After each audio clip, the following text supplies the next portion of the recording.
Assalamualaikum semua and welcome to another episode of Great People TV. That's right, our Chinese New Year special with me or with us, Ben Ibrahim, and my wonderful pilot, Hana Ismail. Nah, Assalamualaikum, apa khabar? Sehat? Alhamdulillah, doing great, and I can't wait to introduce you guys to our next guest in Great People TV. That's right. But before we do that now, because it's a Chinese New Year special, let's try to do this in sync. On behalf of everybody here at Great People TV, Ben, Hannah, Sophia, and myself, sorry, myself pula, everybody here lah for Great People TV. Let's wish all our viewers, nah, Kong Hee Fa Choi. Choy. I hope that's in sync because we're online, so it's kind of difficult to It's a do, bit. but we We'll tried.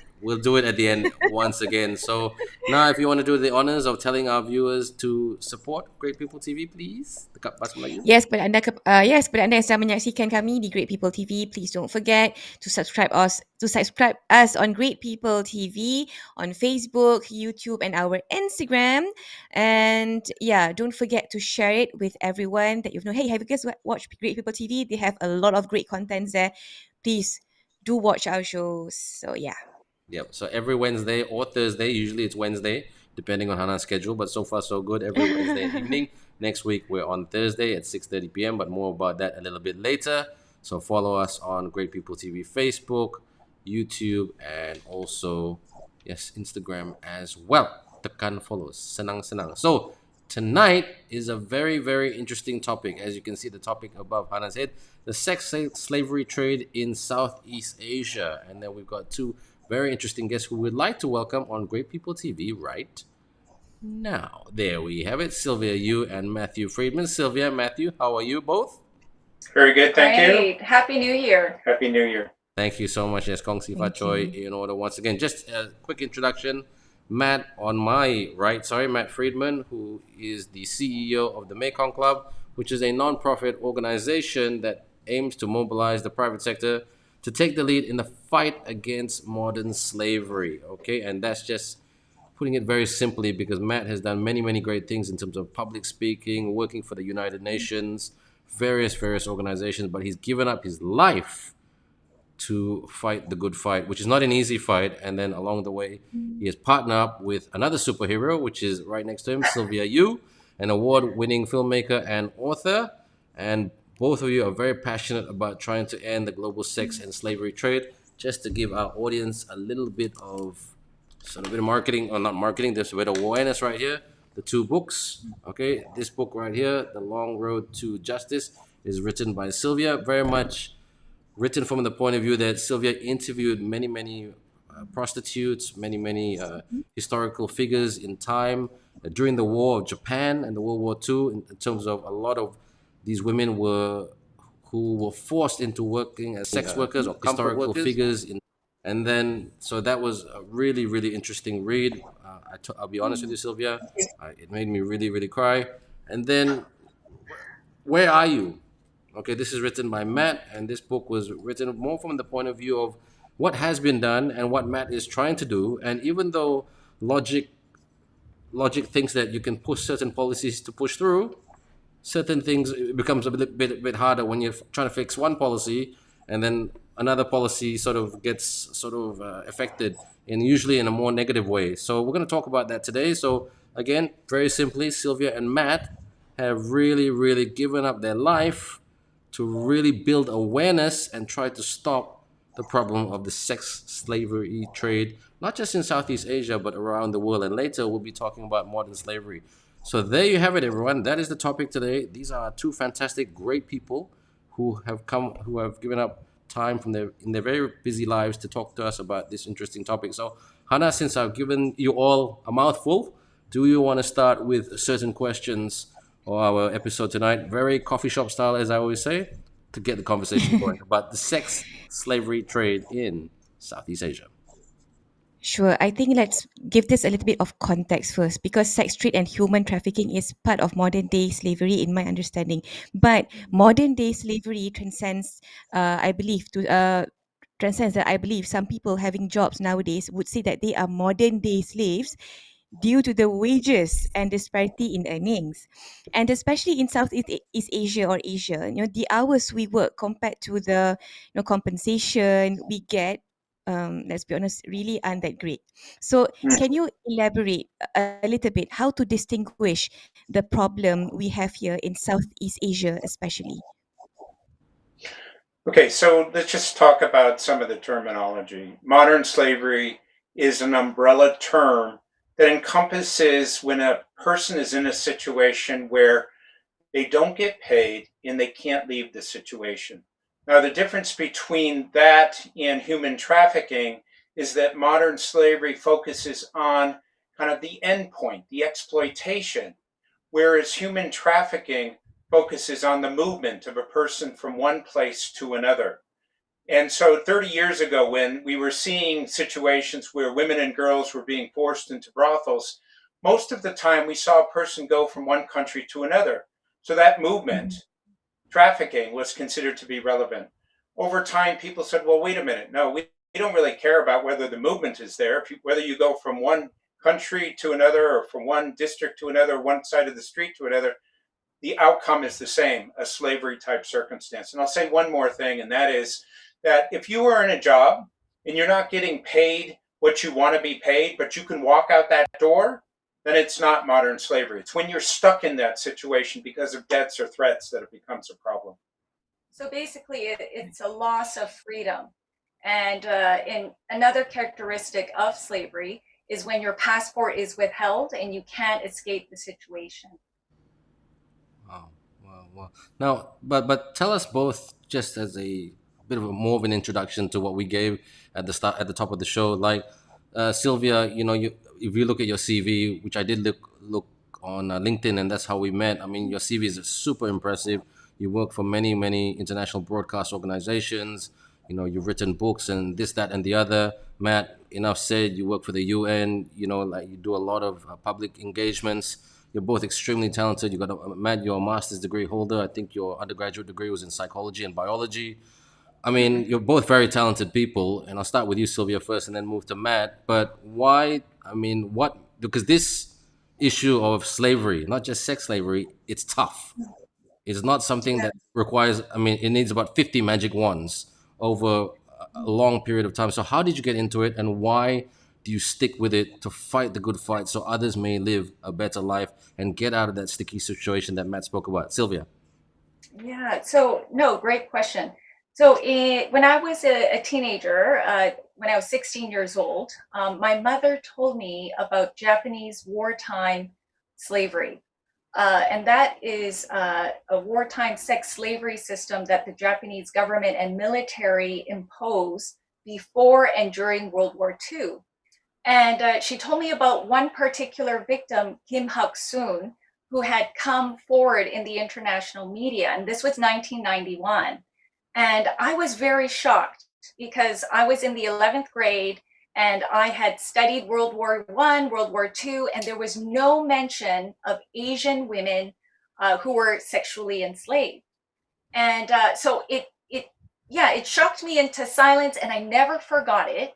And there was hardly any information in English, even when I tried to look for it in the library. And then after I graduated from university, I was working as a TV journalist, and a Chinese Canadian activist told me that a Japanese wartime sex slavery survivor named Kim Sun-duk, who was 83, she was flying in from Seoul to Washington, D.C.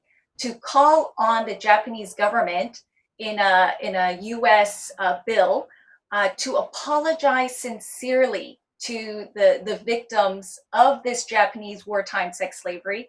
And there were between 200,000 to 400,000 of these girls and women as young as 11 years old.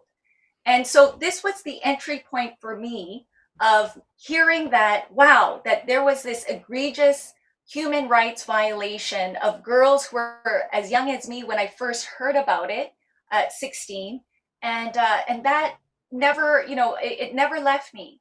And so I would say that, as I met Kim Sun-duk, who urged me to tell the world about her story, that propelled me on a journalistic journey to interview more of these women who are euphemistically called comfort women, because their sole role was to comfort the Japanese soldiers on the front lines of war.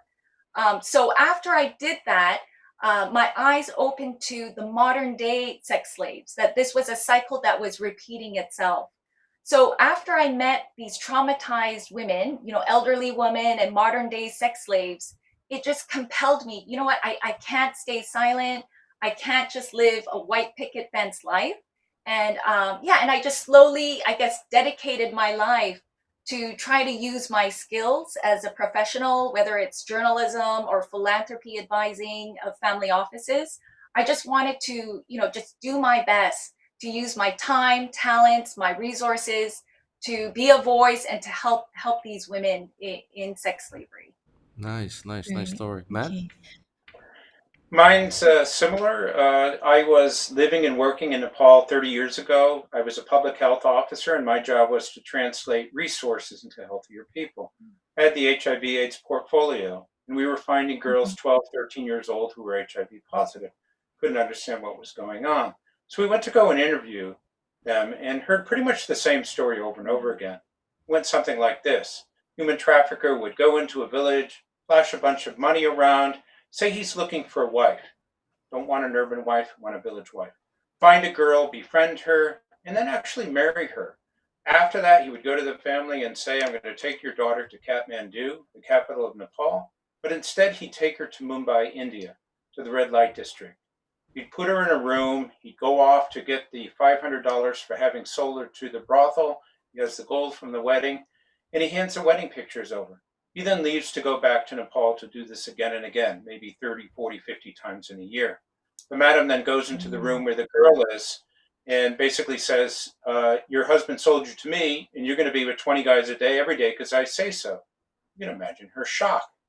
When most of the girls hear this, they say, well, I'll kill myself before I do those shameful things. The madam then brings out the pictures of the wedding and says, is this your mom, your dad, your brother? If you hurt yourself, Wow. Oh my. so to make her into a prostitute is quite simple. You simply shame her. So they bring in a couple of professional rapists, and over a 2-day period of time, they'll rape this girl 20 times until eventually she just lays back and accepts whatever happens to her. After that, she goes on the line. She's with 20 guys a day, every day, until after a couple of years when she's so burnt out, she's thrown out in the street. And these were the girls we were seeing in Nepal. So I was hearing this, and every day I heard it, I got more and more upset by it. But I didn't cross over into activism until I actually went to those brothels. I went to the Mumbai. I was invited by the Indian government to do public health checks. Had a police officer with me. Went into one of the brothels, and there was an 11-year-old trafficking victim. This girl saw me, saw an opportunity, literally ran up, wrapped herself around me, said, save me, save me. They're doing terrible things to me. I turned to the police officer and said, we need to get her out of here. So we can't do that. What are you talking about? You're a cop. Says if we try to leave, we'll both be killed. To make a long story short, we left. We came back with more police, but of course she was gone. Now, after that, I had nightmares. I couldn't sleep. All I could see was that girl's face seared into my mind. And I did what a lot of other people do who become activists. I realized that now that I had seen this, I can't turn this off, and this is what I'm going to do with my life. And 30 years later, here I am talking to you. So I wasn't one of those 15-year-olds that said, when I grow up, I want to be an activist. In fact, I did everything I could not to be one. But every once in a while, life conspires against you. And I had that experience, and it changed me forever. I think for Nice. me, another entry point was I grew up in Vancouver, Canada, and I was the only Asian kid in an all white elementary school, all Caucasian kids. And so I grew up feeling rejected for being Korean and Asian because no one knew where Korea was. They all thought it was inside of China. And, and I probably stunk like Korean food. And, and when they looked in my fridge, it wasn't Caucasian people food. So I experienced some really traumatic and humiliating racist experiences that really scarred and traumatized me. So I would say that was part of the entry point into my justice calling. And interestingly, human trafficking is fueled by racism. So even the Japanese military, before and during the war, they were using, Koreans, Chinese women, and other women of darker skin tone. And they even had like a pricing system where the Japanese women were at the top, and then it went down in price according to the color of their skin, which is egregious. And even now, when you go into the red light district, you'll see like a pricing system for Russian women who are and European who are some of the most expensive, and then it goes down, according to Thai and darker the skin, it's cheap. The women are cheaper, which is just outrageous. So I would say for me, it was my personal experiences with racism that caused me to be interested in human rights, and it's still something that I campaign against. I'm very anti-racism. Nice, nice, nice. Right. Right. Now, Degrading and horrifying. yeah, But it is. fast forward, it's already 2022. But why does people like me and Ben, we're just so detached of this issue, unaware of the grave situation that's going on? Yeah, it's a lack of awareness. I get up in front of a lot of audiences, 100 people in a room, and I get to about halfway through my presentation, and I ask the audience, how many of you knew even 20% of what I was saying before I said it today? And I'll get one or two hands. If you don't know about an issue, you're not going to care about it. If you don't care, you're not going to do anything. It's not your fault. We in the counter trafficking world haven't done a good enough job basically getting in front of people, and that's why we do interviews like this, Sylvia and I, to help people to understand that this is a real issue. There's a lot of people involved in it. The numbers are huge, and the just to put that into perspective, 40 million people in modern slavery, 25 million of them in forced labor, and 4.8 million women and girls in sex trafficking. So you're talking about a huge number of people. So we really all have to care about this, but we can't care if we don't know about it. So we really got to get the word out. Yeah, and it's right under our noses. So Matt helped me understand that for some domestic workers in Hong Kong, that they were in serious and exploitative debt bondage from their predatory agencies. I mean, not all agencies are bad, but there are some predatory agencies which will slap a huge debt that it would take them 9 months to work without getting paid for pennies, and trying to pay back this debt bondage. And most Hong Kongers didn't understand that that is a type of slavery, of modern slavery. And so Matt helped me produce a documentary here. And then it began to open people's eyes and bring revelation. And so since then, that was in 2012, I think. So since then, people understand here now that that type of debt is so harmful, and because it's to the point where some of these domestic workers will only get 100 Hong Kong dollars. That's 11 US dollars. I'm sorry, I don't know how much ringgit. Maybe someone could calculate it and share that later. A Times month. four. Times four. Yeah, Yeah. just that's incredulous. And so sometimes it just takes a knowledgeable expert like Matt to raise the alarm, tell a journalist about it. And the reason why I was interested was I had met several Filipina domestic workers at a church when I first arrived, and they shared their stories through tears, of not just the debt bondage, but of being exploited, abused, forced to work more than 12 hours a day, 7 days a week. And my heart just broke. And I hope that more people, more professionals will wake up and realize what's going on, that even under their nose. And we've heard people say that oh, I only heard about my domestic workers debt bondage only recently. And so yeah, because they're afraid to share about what's going on, and they may not even have the language to realize that they're being seriously exploited. Wow, wow. So I mean, yeah, thanks for you both for sharing that and breaking that down. But I just need you to break it down even further. Matt, let's talk about the world, the Asian sex trade.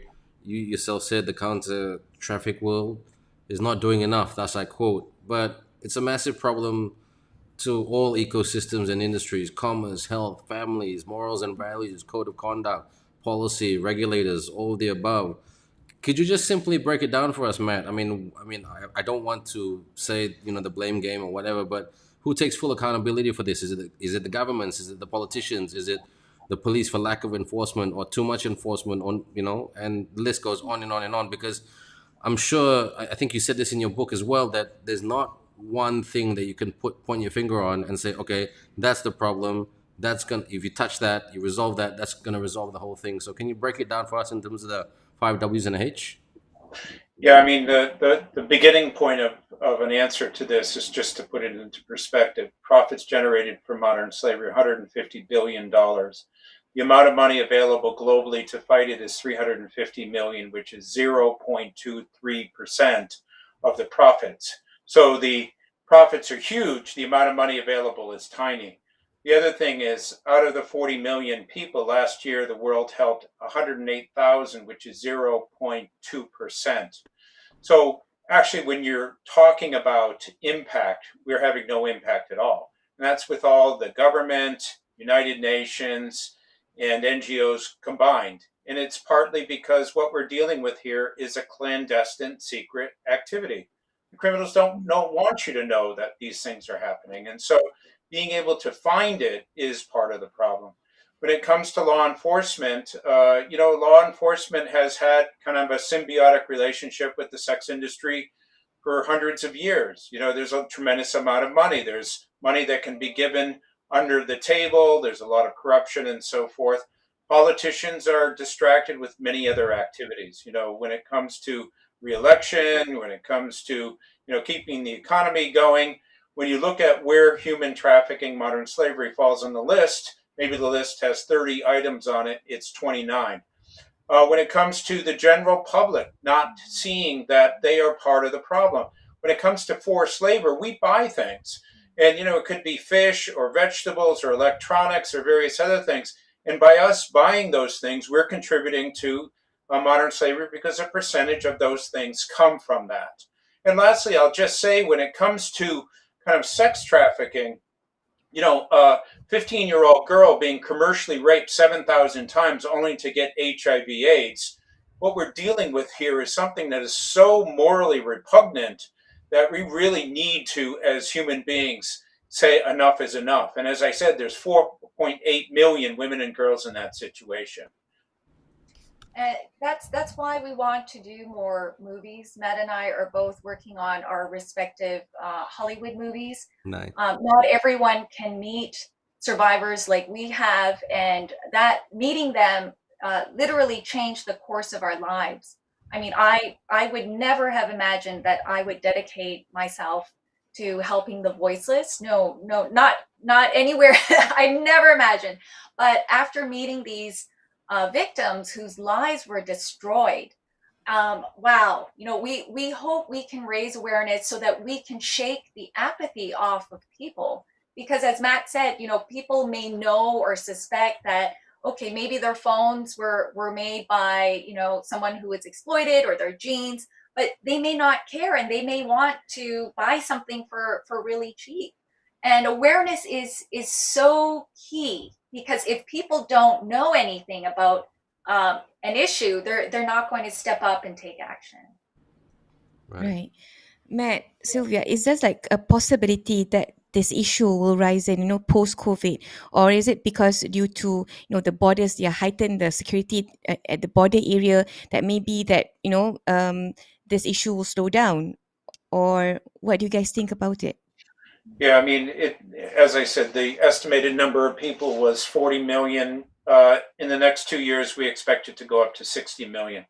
A lot of people think it's cross-border. A lot of trafficking happens internally, so it's not about the borders. But let me just give a concrete example. Bangladeshi garment worker, she has a good job, she's happy with the pay, she's supporting 7 people. All of a sudden, COVID hits. She is sent home because the orders aren't coming in. They can't move the materials back to the West. She's quarantined. She has no savings, so she has to borrow money. When she borrows money, she is indebted to criminals. And those criminals basically often will say, well, if you can't pay this back, I'm going to need you or somebody in your family to come with me for a year to work in a factory, and you're not going to get paid because I have to get paid back. Now, these are often highly inflated debt. It's fraudulent, it's illegal, but it's the way that they are used in order to hold people in place. When you see more indebtedness in families too, you're going to see more girls eventually be taken off to the brothels. That's just a given. So COVID has made things a lot worse. The World Bank estimates that 500 million, I'm saying billion, people will fall back into poverty. It took us 30 years to get them out, and in a 2-year period, they're back again. Whenever you have poverty, you have the vulnerability of modern slavery. Right. And I'll just add this, I mentioned this before, but there is a rise in child abuse during the pandemic and a rise in domestic violence.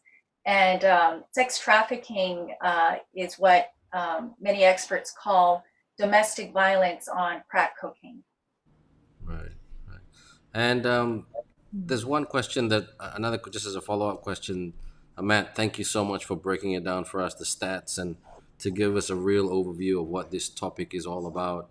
Like you said, people don't know until they really encounter it and see it, and it affects a family or friend. But Sylvia, in your book, A Long Road to Justice, I mean, I just really, really couldn't put it down, and Matt's book as well, I couldn't put it down. But I mean, tell us about what I like to call the intangibles. I mean, Matt's broken it Yeah. down by the numbers, and I mean, you looked at these forced prostitutes in the eye, crying to you in their broken English, or they were speaking Mandarin to you, and you speak broken Mandarin. I think you said in the book, um, and you were trying to explain to them what a banana was, which is Asian on the outside, but a Westerner on the inside, and they just completely laughed at that Yeah, and said, "What is this woman yeah, talking about?" And because I know. they've never been exposed to that kind of environment. The environment is what it is. What we saw in the videos that was posted earlier. That room, that dark place, that lonely psychological place. God, what have I done to deserve this? You spoke to them face to face. You wiped their tears. You gave them a hug, or you tried to give them a hug. Tell us about that experience, their stories, their emotions, their feelings, those moments. Yeah, no, I mean, you mentioned the banana part, my painful identity issues. I mean, it pales in comparison to what they were going through, and actually that's what helped me overcome, my personal struggles, my personal rock bottom, when I began to, say I'm going to live to help other people. And then I found a happiness that I can't describe, a meaningfulness that just washed over me and filled the empty places because, I had a good job. I mean, I had everything materially, but I was so empty. And so meeting these survivors of sex slavery, wow, it really, it taught me what real hope is. And these stories are very depressing, but I try to couch it in hope and joy. Otherwise, it's just too dark and despairing. So one girl I met in China, she was forcibly trafficked as a bride to an elderly man, an elderly Chinese farmer. And the root of this bride trafficking, whether it's a local Chinese or many Vietnamese women are trafficked into China, and even Kachin state women from Myanmar, they're brought in. And the reason why is there is a chronic shortage of women because male babies were favored over girls for years, especially since the one child policy, which has now been scrapped. So there's, I think, 20 million more men in mainland China. And so this girl I met, she was 14 or 15 when she was forced by an auntie in her village. And what they did was the auntie lured her away when she had a fight with her parents and promised her, "Oh, I'm going to buy you a nice dress in the mall. Let's go on a train trip." And what happened was she was locked in an apartment for 2 weeks and starved. And so by the time some people came in to look at her, a farmer came in to look at her, they just beat her to a pulp. And, to the point where she said, I'm not going to fight. I'm not going to fight. What do you want from me? I'll do whatever you want. And so they said, well, you're going to marry this guy. And this elderly farmer, we suspect he was in his 70s. He took her away to his village. And in order to make sure that his property, because he might have bought her for a couple of hundred US dollars, he chained her up like a dog in the house. And he would unchain her whenever he wanted to use her. And she was so young, she didn't understand what pregnancy was. So all of a sudden, her belly is swelling, and then this baby pops out one day, if you can imagine. And so after the baby was around 2 years old, and her farmer husband gave her a little bit more freedom, then she decided to escape. And so she ended up running away, and she just wept over her baby. And she was so scared of what would happen to her, but she decided she couldn't live that life of being, like a slave bride. And when she went to the bus station, she went from one frying pan, one terrible situation, to another one. And so what happened was there was a trafficker who was waiting there, wanting to prey on vulnerable girls so that he can force them into the brothels. So she ended up selling her body, and in order to self-medicate herself and survive, to simply survive, she took drugs. She became a heroin addict, and then I think she tried to take her life several times.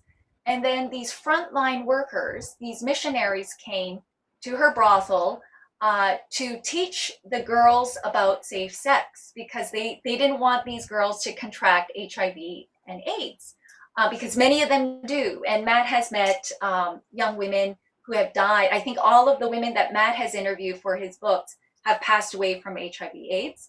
And so these frontline workers came in to her where she was, her brothel, and taught her and said something very quickly like, you could get out of this place. And so she decided to follow up, and she asked them, help me. And they offered her counseling, they offered her a way out, and they offered her a job making jewelry.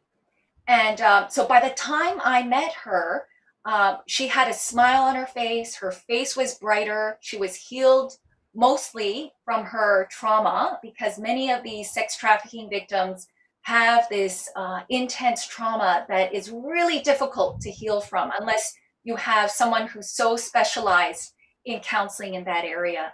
And so when I met her, she told me, I want to help other women and make sure that they won't get trafficked like I did. So that was such a powerful moment. And another type of slavery that I'll just be really quick.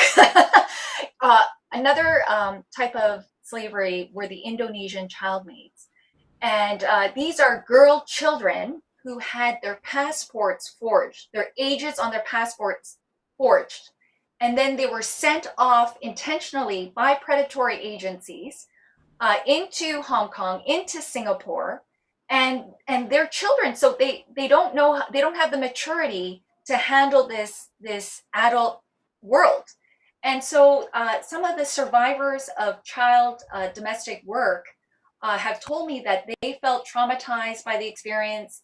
They were abused because they couldn't do their work very well. So they ended up being, very scarred by their employers. And yeah, it was just a life-changing experience to be able to interview them. And because the rule of law is so strong in places like Hong Kong and Singapore, what ends up happening is that these women with the different names on their passports, they ended up going to jail because they're the ones holding the proof of criminality. Okay. So anyway, I'll end there because I feel like I've taken up a lot of time, but please feel free to ask follow-up questions. Gosh, I mean, listening to it is just so overwhelming, and I really It don't is. envy the roles that you guys are playing, because the problem is gargantuan, really. Matt, tell us a bit about the Mekong Club that you are doing at the moment. So for much of my career, I worked on sex trafficking and with the United Nations, worked with the NGOs and the governments and all those organizations, but came to realize that when we kind of recognized we were only helping 0.2% of the victims, we went back to the numbers and realized that out of the 40 million, 75% was forced labor and 60% of them were associated with supply chains. So if you're talking about supply chains, you're talking about businesses, the private sector. And so we set up the Mekong Club to work with the private sector in a positive, supportive, non-naming and shaming way. So what we do Mm-hmm. is we have an association. We have about 60 members. They're large companies. And that includes the Mm-hmm. banks, the manufacturers, the retailers, the hospitality sector. And we give them the awareness that they need in order to understand the issue and then give them the tools to be able to address it. So, for example, one of our association members said, well, what we need is a tool to allow auditors to go into companies and interview the migrants who are there because they're the most sensitive groups. And so the way Mm-hmm. the app works is you have kind of the phone, and then on the front of the phone, there will be some flags, and you get the person to press the flag from where they come from. And then with headphones on, uh, they will, in their own language, here, we're going to ask you some questions. If the answer to the question is yes, press green, no, press red. Are you here Mm-hmm. against your will? Yes or no, green or red. Do you need help? Do you have any indebtedness? Or your passport available to you? As a result of developing that tool, we are then able to identify if there's forced labor taking place within that organization. So we have about 30 different tools that we've developed. And as a result of working with the private sector, we're seeing significant kind of changes that take place. And people have to understand if you're talking about a huge corporation, maybe they have 300,000 people working for them. If you fix that organization from the top all the way down, then you've influenced 300,000 people, and you've also had spread this kind of mechanism and the outcomes and the remedies to multiple countries. And so, as a result of this particular approach, we feel quite happy and satisfied that there is impact in addressing the issue in another way by using the private sector as opposed to the NGOs alone. So in 2011, 2012, when Matt first moved to Hong Kong, we met in 2011. I first heard him at the American Chamber of Commerce, and then I started volunteering for him in January 2012. And we heard repeatedly that there was no modern slavery, that it was abolished with the transatlantic slave trade of the African slaves. And so we had an uphill mountain to climb. And so it's a miracle that from that time till now, we'd say Hong Kong is probably the most reached city in terms of presentations. I think Matt has given over how many? 1,000. 1,000 presentations. And through the 852 Freedom campaign that I was leading with a team of people, we had over 55 events reaching over 25,000 people. So this is a well-reached city, and it also expanded to Malaysia. So there were a few schools that did the sweatshop simulation as well over there. Right. And Gosh, I'm just Ben, go now. yeah. Sorry, Ben. No, I just want to read what my friend actually texted us. So because he's watching us right at this moment, and he said, Nice. "Capitalism is evil. This is so depressing to hear." Well, that's what he Yeah, I said. mean it goes beyond capitalism. Yeah. It's basically greed. Mm. You know, crime does pay. I hate to say it, and it pays because if you can do things like this and get away with it, having one girl in place is like having an ATM machine because if she's there and she's seeing 5 clients a day at $100, that's 500 US dollars times 365 days times 5 years. If you have 5 girls in that situation, it's a tremendous amount of money. So it's people who have no kind of scruples, no morals, no values, and they recognize they can get away with this. Certainly, it is a capitalist model in the sense that you're trying to get profit from some type of a commodity. It just so happens that the commodity in this case is a human being, and that's just an outrageous thing for me to be saying. Yeah, don't be discouraged, because we do feel there's hope with professionals who can get involved, and if we can mobilize the masses, then this issue can have a turning point, a real massive turning point. And I just want to point out that there are generational forces that in China and in the area of the Golden Triangle, where I traveled. The old opium routes are now the routes for trafficking people and drugs still. Like it's like history repeating itself. And I asked several people who were either enslaved sexually or heroin addicts, shooting up drugs in this alley near the Myanmar-China border. I asked them, you know, were your parents users, your grandparents? And wow, most of them said their grandparents were opium addicts.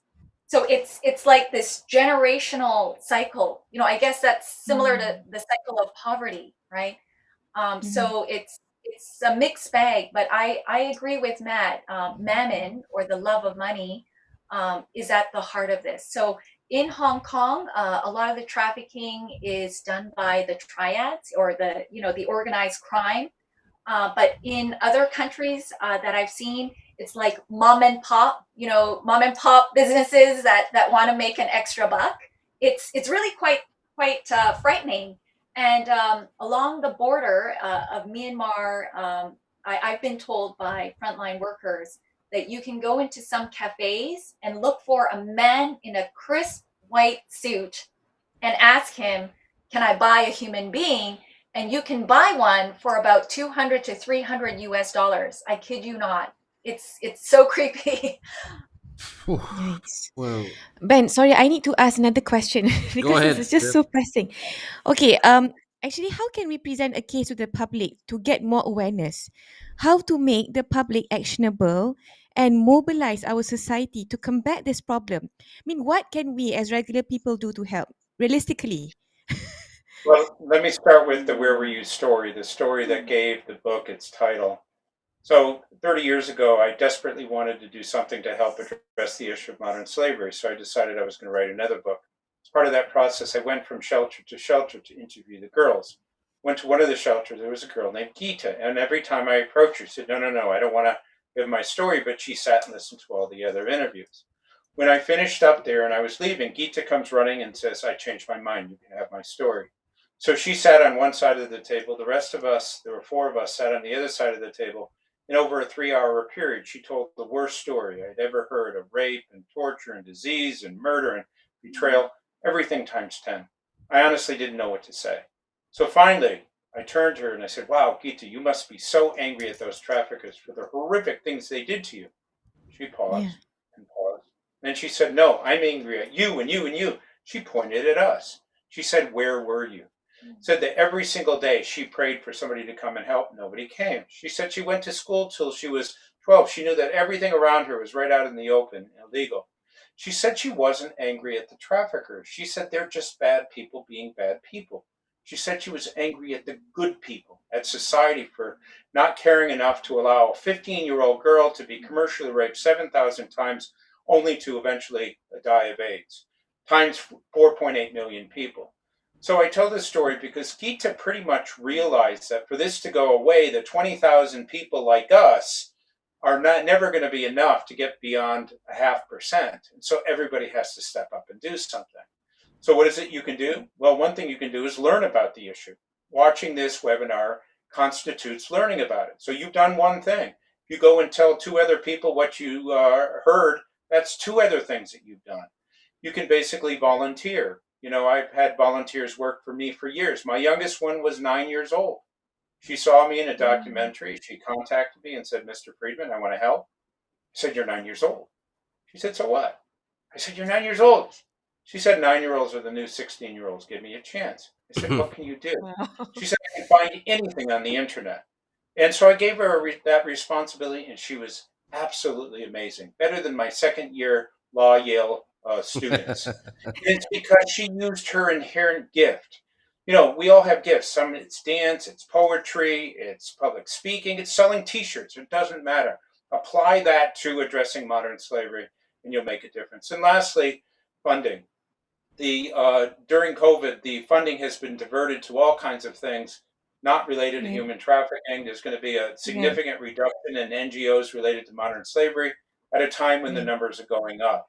So even a small donation to the right organization is going to add value to addressing the problem. Yeah, and in addition to the funding, one dream that I have is to tell more family offices of billionaire families, and to go to these people who have the influence to do so much at their fingertips, and share that if we can have a funding strategy, because there's a lot of funding out there, but it's not really being given in a strategic, powerful, impactful way. And if we can do that, another thing is strengthening the self esteem of young women and young boys. And in Hong Kong and the region, there's something called compensated dating, or part time girlfriend or boyfriend, where these young girls, young boys, often teenagers, are selling their bodies or selling a hug or a kiss or a touch, to much older men. And it originated in Japan, and has spread. It's called sugar babies in the West. And often these girls and boys have no self-esteem. They come from broken families, or if they're from a wealthy family, they're neglected. So I would say strengthening family ties are very key, because at the heart of human trafficking, I would say it's about families. It's about families, because victims of human trafficking are not able to marry, and they're not able to have children of their own. And I believe that families are the bedrock of our societies. So if we can strengthen our families, and look after and strengthen the self-esteem of fatherless girls and boys, it would go a really long way. So reaching at-risk children, reaching at-risk youth, that's very strategic. Right. No, interesting indeed, and great question, Hannah. But and now you took the words right out of my mouth, because I was going to mention, I think it was page 60 or 70 in Matt's book, about the story about where were you with Gita, and I that's feel a like crying. it's a oh, I cry feel like cry. Gita is talking to me, Ben. Yeah, I feel yeah. like Gita is talking to me, Ben. Well, if Gita is talking to you now, Talking to all of us. yeah, but put a message to your 60,000 followers on Instagram to help out this problem. I mean, so, but in terms of, I think it was page 60 or 70, Matt. I mean, forgive me if I got that incorrect, but about the Gita story in the book, where were you? But one thing that I always like to talk about is the wins. I mean, yes, we talk about a very serious topic tonight. We talk about it's a huge problem, but I mean, and it's very easy to say, oh my God, this world sucks. Okay, but let's celebrate the wins. And Matt, I mean, and then after that, I'm going to go to you, Sylvia, with another question, but just to structure this interview very well so that we get our good stories and sound bites out there to deliver the messages and build awareness. But Matt, tell us, in terms of perfect world. I mean, obviously, the perfect world is this problem would go away tomorrow, but that's not going to happen realistically. Okay, one day, inshallah, it will. But tell us about big picture, like in terms of the solution, or where we want to get to, and tell us about the wins that the Mekong Club and the work that you've done, the work that you and Sylvia have done to get to that point, to get to where were you. And then after that, Sylvia will sort of end the topic there and on sex slavery, and then we'll talk about slavery in general. And maybe you can open it up there and talk about the other slavery, especially in this part of the world. So, Matt? Yeah, I'm going to switch the order of what it is that kind of you're asking, and just give an example of a positive achievement. Like, so I was doing some work in Mongolia, and what was happening is Mongolian girls were being tricked into and deceived into going to Japan, because at the back of the newspaper it says, if you're between 17 and 21 years old, if you're beautiful, unmarried, and want to make money working in a restaurant in Japan, call us up. So they'd call because they want to get out of cold Mongolia. They go to Japan. They'd work there for a couple of weeks, and then on a false pretense, they would be brought to Macau and then forced into prostitution. And they would have to do that for a couple of years. And then when they went back to Mongolia, basically they didn't tell anyone, because if they did, you would have a situation where they couldn't get married, they'd bring shame to their family and so forth. So we knew it was happening, they knew it was happening. How do you stop it? So what we did is we got a phone, we put a bunch of minutes on it, we hired somebody to answer it, and then we put an ad in the paper that says, before you contact anyone else, contact this number. So the girls would call and say, do you have a job? And this person would say, no, but I'm going to tell you what's going to happen if you take those other jobs. So we were able to prevent a lot of people from basically getting trafficked. The second group of people who called were people who had been trafficked, heard about this hotline, they called it. And so we went from 5 documented cases to over 300. The third thing that happened is the traffickers started calling. And they would call and say, well, we're going to find you, we're going to kill you. But it was a cell phone. So in the front of the cell phone, we had their number. We could go after them. This is an example of a very simple $5,000 program that helped to prevent probably hundreds and hundreds of people from being trafficked. It helped us to get the data we needed, and it helped us to identify the traffickers. Those are the types of things that we need. Very creative, very insightful, very useful approaches to really kind of hone in on what is the issue and what needs to be done to address it. Another example would be we went to a community and interviewed them. And what would happen is a trafficker would go into the community and talk about how if their son or daughter went to India with them, that the life would be amazing. They'd make all kinds of money. So it sounded too good to be true, so good that they couldn't say no to it. So what we told them to do was, the next time somebody asks, say yes, but say that you're going to send a family member along with them. If it's real, they won't care. If it's human trafficking, this thing will evaporate. So we trained them on this. 6 months later, we went in, and sure enough, they said about 60% of the time, when they said a family member was going to come, they said that this thing evaporated, and as a result of that, they knew that this was human trafficking. So much of what we need to do is to understand the local context, what works in a particular location, how to adjust it to the local circumstances, which is why me as an outside person need the local people to determine what the solutions are. I can give the framework and the money and the various other things, but they have to be the ones to do that. When it comes to the big picture side of this, basically awareness among everyone to get a consensus that in Malaysia, this is unacceptable to have X number of girls in forced prostitution, and men, migrants, local people forced into forced labor circumstances, because with that, then you get pressure on law enforcement, you get pressure on the government officials, you get pressure on the NGOs and the systems and the procedures in the private sector to take this seriously and to address it.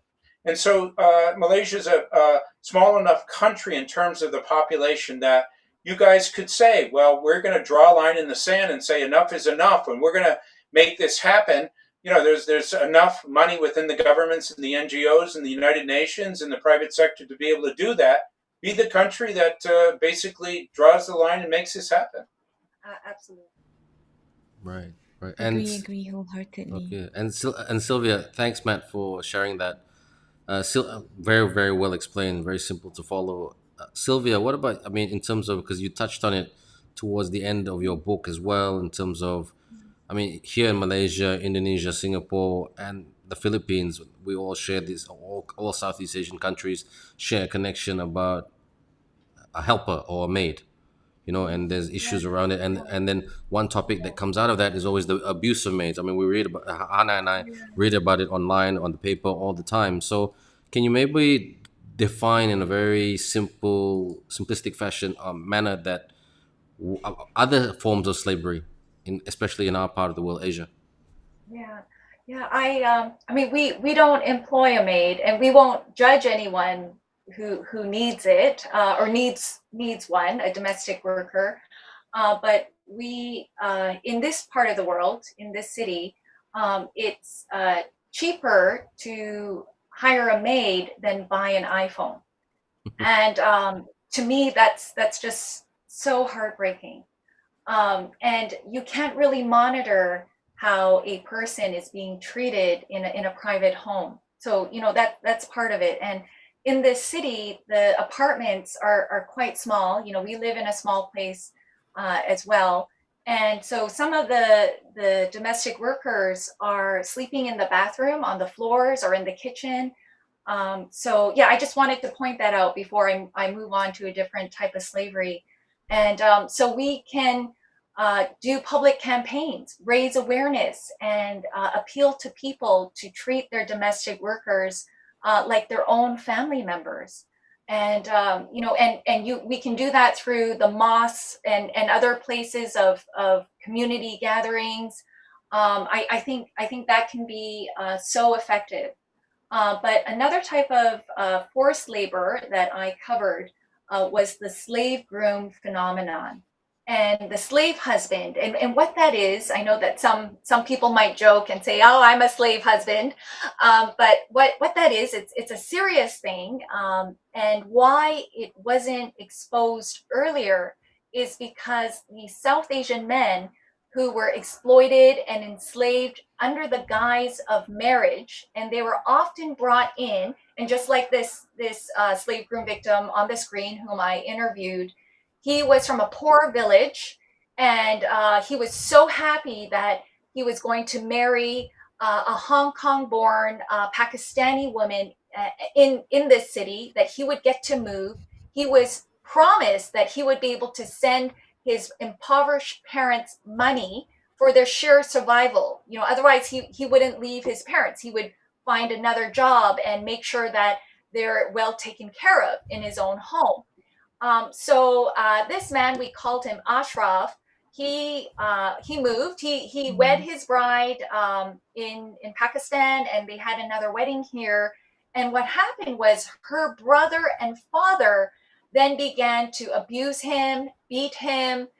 They took away his passport early on. He didn't have any control over his ATM. So they forced him to work on a construction site doing dangerous manual labor. And it was not work that he was trained to do. He had a university degree. And back in Pakistan, he could have had a good white collar job.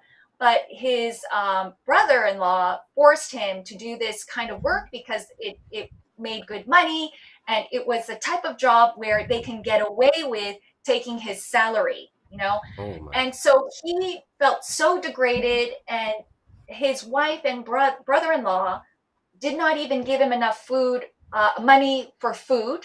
They only gave him a little bit of money, just enough for public transportation. So a good Samaritan, a South Asian man, saw him on the streets because I think he started begging for food.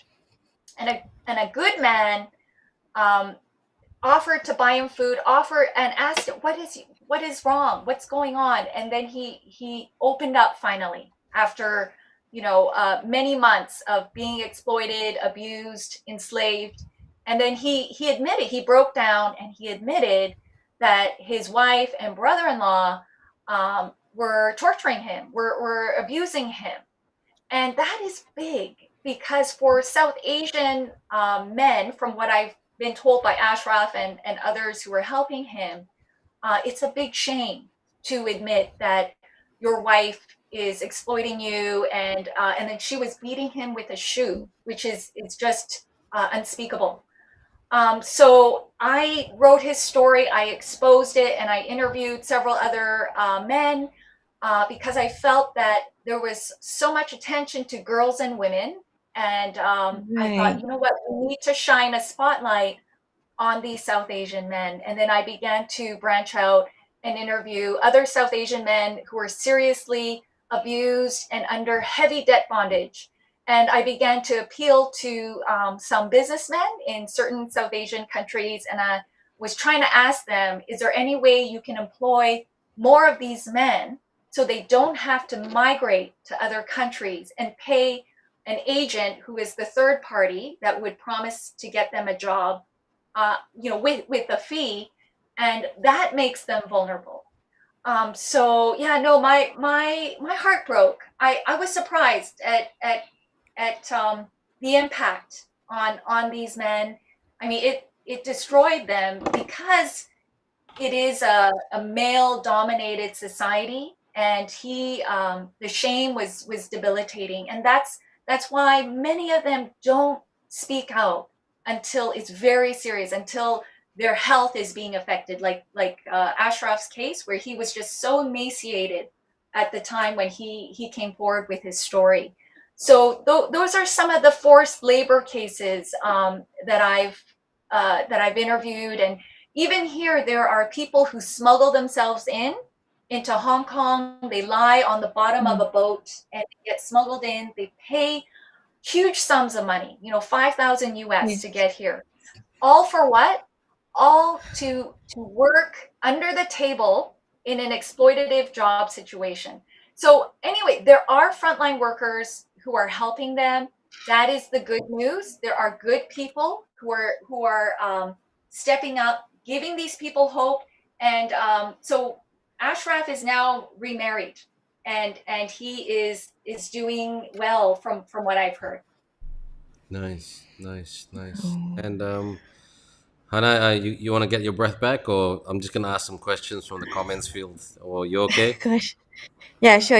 It's just that kind of remind me because we have this case in Malaysia quite a while ago where a migrant, uh, I think he commits suicide because the employer is not paying him for more than 6 months, and he's trying to ask for his, you know, for his salary, but they refuse because you're an illegal worker, so basically you have no rights, and he actually commits suicide.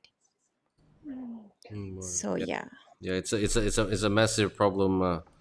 That's that seems to crop up a lot. So look, we've only got two more questions on my side, unless Hannah has anything else. But I just want to read out some questions from some of our viewers tonight. Thank you, Amelia Rashid and Sabrina Hadi, for asking questions. Rashid, first question: why is it difficult to eradicate slavery? Okay, and that is a very good question. I mean, even though we've spoken about it at great length tonight. And then the other question is there anything that the counter trafficking community can do about a child being forced into marriage when the law clearly does not allow it? So yeah, that's right, Sabrina Hadi. So can you both, in no particular order, please take a stab at answering Amelia and Sabrina's questions respectively? Yeah, the relationship between the trafficker and the victim is based on a systematic grooming process, where certain lies are told at certain points. And as a result of that, this kind of silent conversation that takes place between the victim and the perpetrator goes on until the person is trapped in a situation they can't get out. So it's because of that secret aspect of it that nobody can kind of see that this transformation is taking place. And that's part of the reason why it's so hard to address modern slavery and human trafficking, because most victims don't even know that they're victims. They think that, well, I owe this guy money, so obviously I have to pay it back, when in fact, Mm, legally, they don't have to pay it back. And legally, that debt shouldn't have been there in the first place. And so the debts and mm, the threats, all of those things that are happening are illegal. Another thing is we've seen the police go in and do raids and rescues of brothels. And when the girls are being taken away, they won't say anything, partly because they've been told that the police will be worse than their perpetrators. In many cases, that's not the case, but that's what they're told. And they're told that because the perpetrators want them to be afraid of the police so that they won't turn them in. And so if you don't treat the victims with respect, if you don't give them time to kind of decompress, they're not going to tell anyone their story. Because if somebody, an NGO person, went up to them and said, "We're here to help you," they'll say, "Yeah, right, like all the other people that said they were going to help me, which got me into this situation." So that lack of trust results in a lot of kind of distrust of the system and the processes and the procedures. And that's part of the reason why it's so hard to end modern slavery. And about the child marriages, I would say even the law enforcement and the government, they don't know how to handle that if it's within a particular ethnic minority community.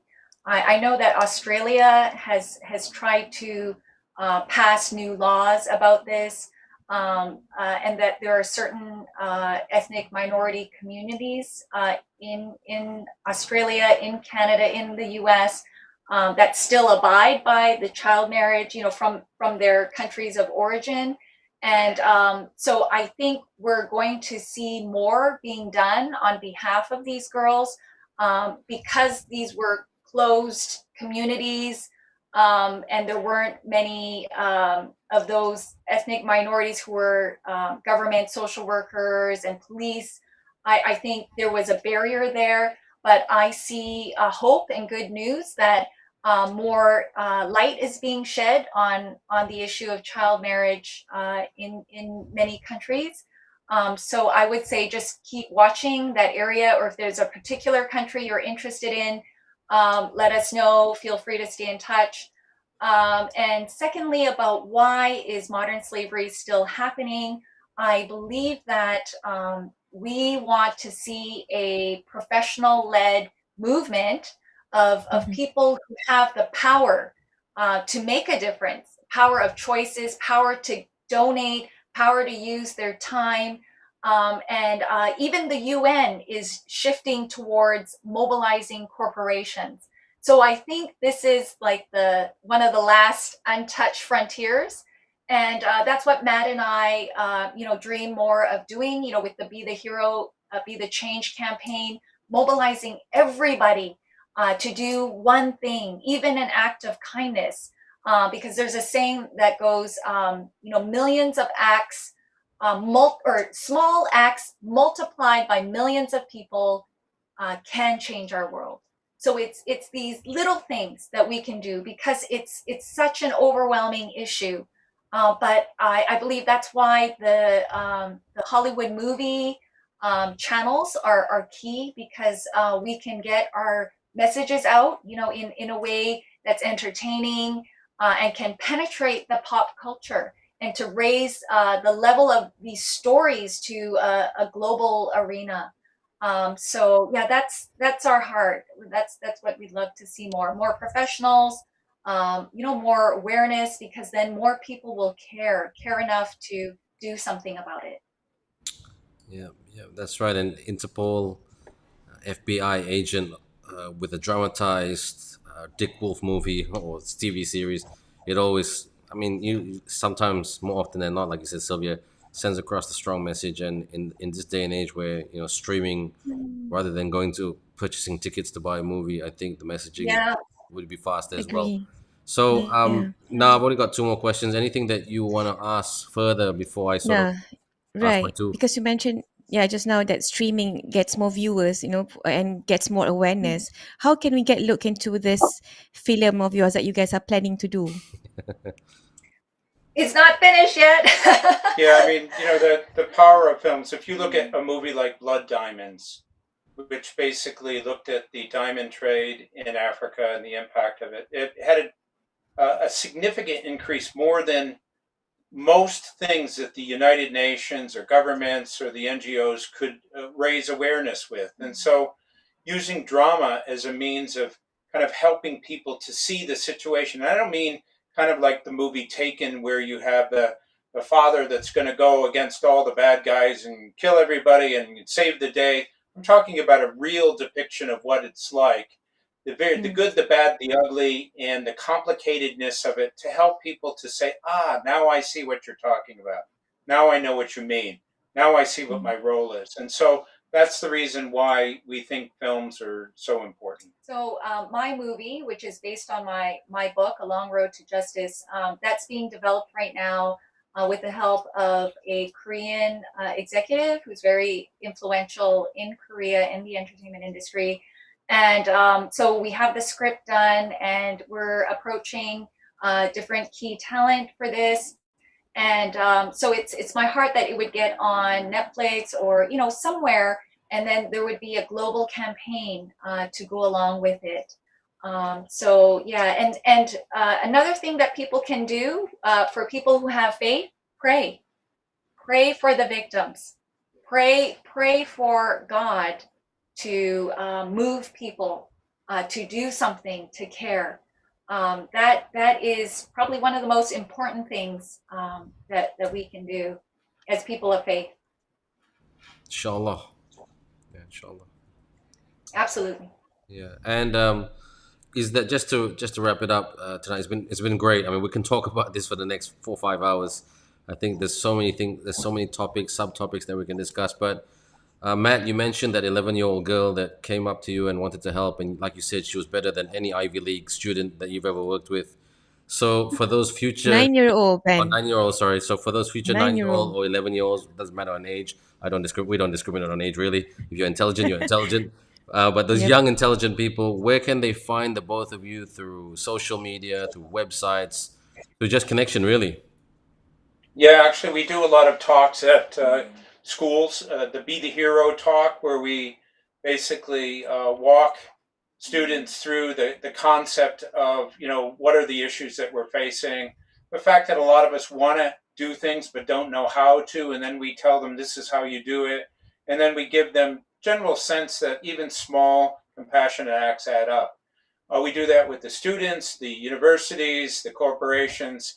And part of the reason why we do that is because we need change agents, we need ambassadors, we need people to kind of come to understand that they have to take some responsibility for the world. And I don't mean just for human trafficking, I mean global warming and animal rights and poverty and bullying, all of those things.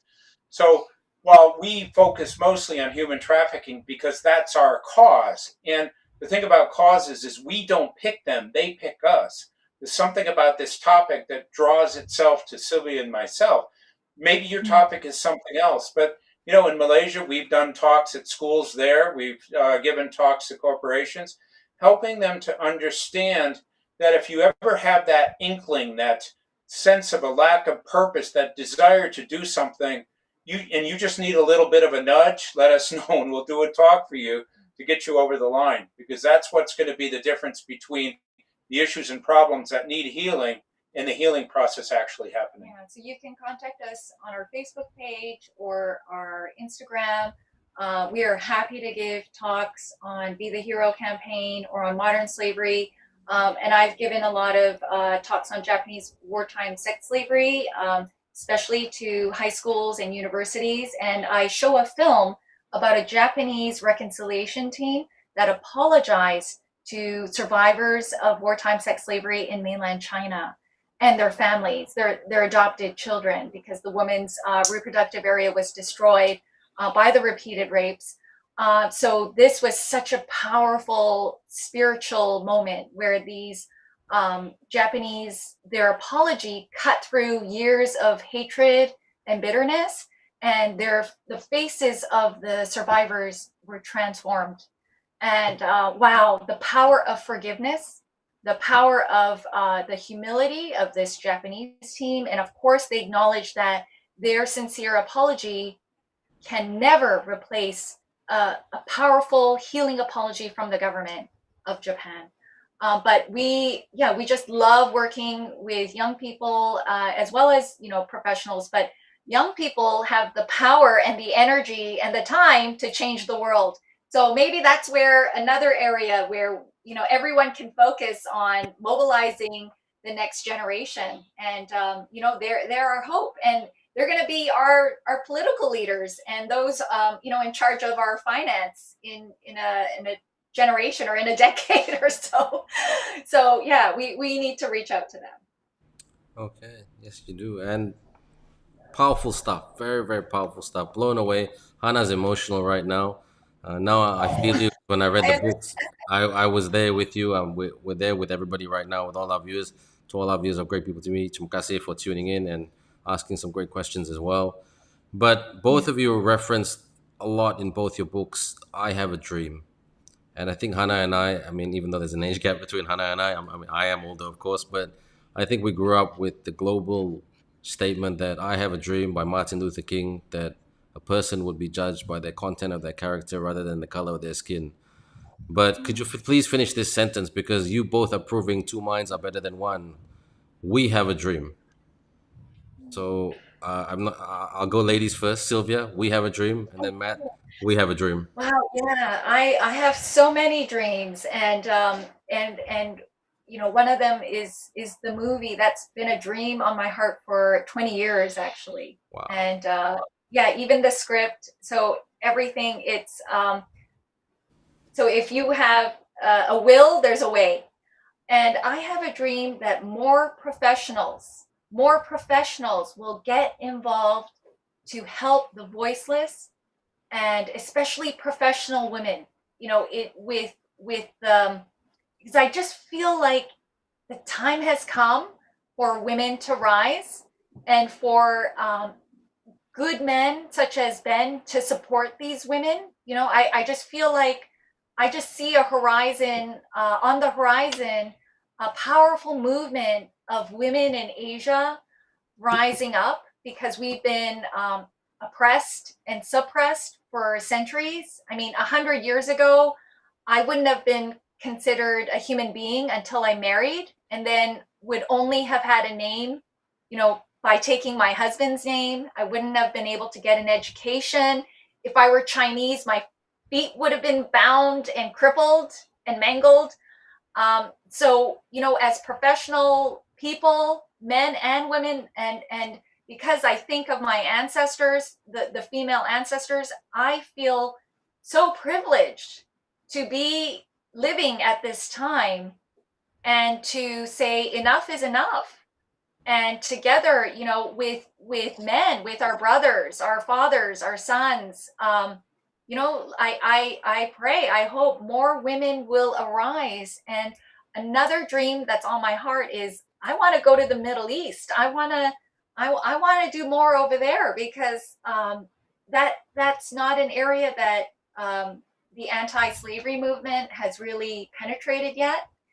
And so why not, and let's dream. I dream of more women, more professionals, women, and supportive men. I Hoorah! dream of a Hoorah to world that. that. Yeah. Oh, I'm sorry, Ben. As I just said, I just said hoorah to that. That was very spine tingling right there. Matt, sorry, go ahead. Oh, yeah. I mean, I dream of a world where people understand that there are many issues and problems, and that they feel a sense of responsibility, and they take the time to accept that they're going to do something, and they do it. There's so many people that I meet that say there's a certain emptiness or a lack of purpose. I have a job and my family and everything else, but there's something missing. I feel like I need to give something back. And my dream is that um, we, Sylvia, myself, and those people who are having these types of talks and working in this direction can find that perfect message that will reach these people and help them to understand that collectively and as a world, if 10 million people did one thing, that would add up to something quite big. If 100 million did it, it would add up to so much more. But we need to accept some responsibility. And so the dream is that we somehow convey that through our schools, our corporations, our faith-based groups, our communities, our families, whatever it takes for that to happen. Because short of that taking place, we're just really not going to have the impact that we need. And this world could be so much better if we had that. Yeah, and you two were a dream to be on the show with, and as interviewers. Yeah, we're very touched and moved by your compassion Thoughtful and questions. and love. Yeah, we can just feel your compassion through the airwaves. Well, that's what Great People TV is all about, to interview great people, and you two are exactly that. Great people, and who are trying to do great things. Not easy things that you're trying to do, but Hana and I are people of God, and inshallah, like you said, if there's a will, there's a way. So keep going that way, and we'll be supporting you. If you Right. ever need to tell Yeah. more stories, give more publicity to this, that, and the other, to help the big picture, please just send us a WhatsApp, Malaysian Yes, style, and and just say we need to be on Great Bills Bill TV. We'll make space. We'll make space right now. yeah. Yep, Thank you. and I It's our truly hope honor. that It's your our honor. right. Yes, and I truly hope that your messages will gain more resonance and shake things up even more. And yeah, I really hope and pray that good triumphs over evil. I know it sounds corny, but that's where we are at right God, now. That's gonna be the part of the movie, Hana. Okay, so yeah, if you ever need if you ever need a good actress, Hana can act as well. You know. Oh, great! I Yeah, was just thinking that actually. Yeah. yay! Well, both of you. Yeah, yeah. Well, you can put me in as the McDonald's guy because my lifelong dream was to say, "Would you like fries with that?" There you You know, go. would you like fries with Man, that? come on. What? You know, I mean, I didn't dream of Oscars or Golden Globes. Would you like everybody comes to McDonald's? Would you like fries with that? I'll say it in Korean. I'll say it in American. I'll say it in uh, British. I'll say it in whatever language. You know. So yeah. Nah. All jokes aside, yeah. Now we can't wait for Okay. the that you got to tell us Yeah. about that movie Sylvia Matt when that comes to fruition. So look, Will we do. could thank you so much both for your time. Keep in touch. Don't be a stranger, and keep doing what you're doing. Yeah. Don't be Thank strangers. you so Thank you much. very much. Thank you. Thank you. Night. Thank you. Good night. Thank you guys. Bye bye. You okay? Tak tahulah, macam susah nak tidur malam lah, Ben. Feel like it's gonna be a hard time for me to sleep tonight. Well, a glass of milk, susula. Nah, just heat it up in the microwave, and no, because nah, I don't blame you. I wonder what Sophia feels at the moment. Well, we both read the books, and we were just like, young. Did you know? Young. Did you know? And it's like, wow. I mean, we just felt so ignorant. I mean, reading the book, like, how come we don't know about this more? I'm buying those Why? books tomorrow. Yeah, why are not people not talking about it more? I mean, and like, Matt and Sylvia's work is just sikit. The discussion tonight now, it's just the tip of the iceberg. Those two don't sleep. They're just forever working, messaging, Gosh. WhatsApping, gila lah. I mean, it's Yeah. inspiring on one positive front, but macam kesian lah, because this is not an easy Yeah, topic. This is not an easy it thing is. to sweep away or like solve. It's tough, because you're going up against Yeah. governments, against police forces, like they were both saying. So susah gila. Yeah. So, but you know what? They've May God preserve them, may God protect them, may God bless them, and give them assistance, yeah, in this that good fight of theirs. well, there's a good old saying like make others good and great, and that's what they're trying to do. So don't forget, everyone.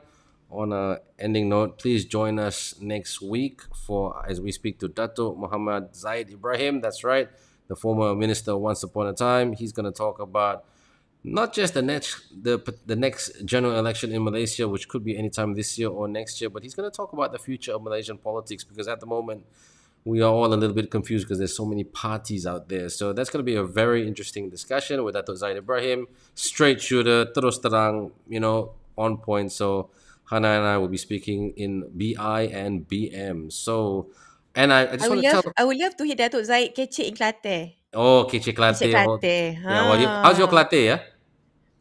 Okay lah, so lah.